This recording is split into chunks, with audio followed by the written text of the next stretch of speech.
En la auscultación pulmonar de la zona anterior, vamos a comenzar la auscultación en la zona del triángulo, que se encuentra entre el ecón, clavícula y trapecios fibras superiores. Luego vamos a pasar a la línea medioclavicular, que se encontraría entre la segunda y tercera costilla. Luego pasamos a la línea medioclavicular por encima del pezón.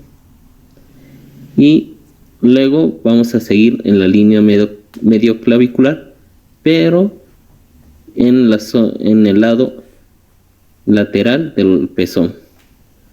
Luego vamos a pasar a la línea axilar anterior, lo cual estaríamos entre la sexta costilla.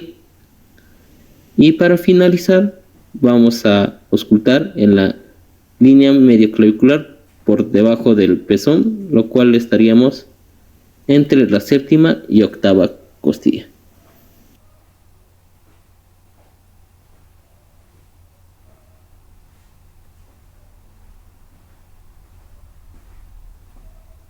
La auscultación comienza al nivel de los ápices, de forma bilateral. Luego seguimos en lo que es el segmento apical posterior del lóbulo superior.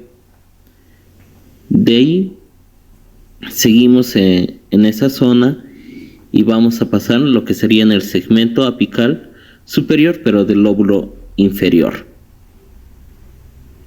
Luego vamos a pasar a una parte más abajo, lo cual sería el segmento posterior, donde se encontrarían los lóbulos inferiores.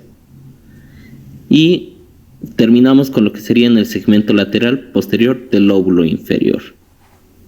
Eso sería con respecto en la auscultación pulmonar.